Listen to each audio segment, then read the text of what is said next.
Ça y est, vous avez l'application Power BI. Soit parce que votre entreprise l'a installée sur votre poste, soit parce que vous l'avez téléchargée à partir du site Power BI de Microsoft, mais l'application est bien maintenant sur votre PC. Il est temps d'en apprendre les manipulations essentielles. À l'issue de ce module, vous aurez une bonne maîtrise du cycle de travail dans Power BI. Mais avant de se lancer, commençons par évoquer les différents composants de cette suite applicative. Car en effet, Power BI, c'est un ensemble de modules. Historiquement, Power BI s'inscrit dans un écosystème très vaste, c'est ce qui fait sa force.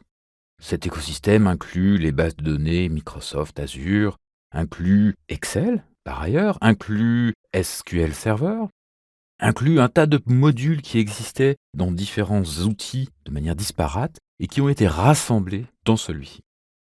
Power BI, c'est avant toute chose Power BI Desktop. Ce produit, c'est bien celui que vous avez installé sur votre poste.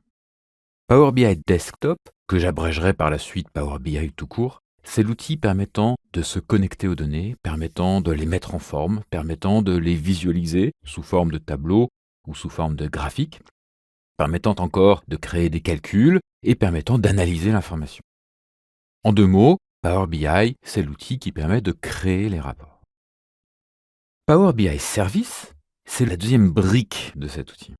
C'est le serveur hébergé sur le cloud de Microsoft ou hébergé en local dans votre entreprise qui va permettre la diffusion et le partage des rapports créés sous Power BI Desktop.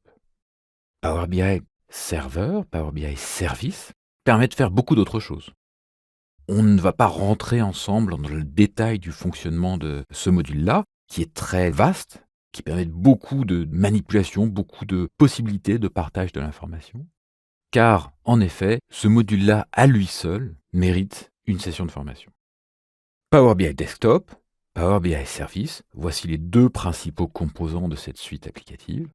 Mais on pourrait également citer Power BI Mobile, qui permet la consultation sur des tablettes ou sur des téléphones de rapports créés sous desktop, envoyés ou plus exactement publiés sur Power BI Service et à partir de là, diffusés sur votre terminal mobile. Voilà les trois composants majeurs de cette suite applicative. Comprenons-nous bien, dans cette formation, l'essentiel de Power BI, nous allons nous concentrer exclusivement sur la partie Power BI Desktop, la création de rapports, même si, en toute fin de parcours, je vous proposerai quelques informations, quelques éléments sur Power BI Service.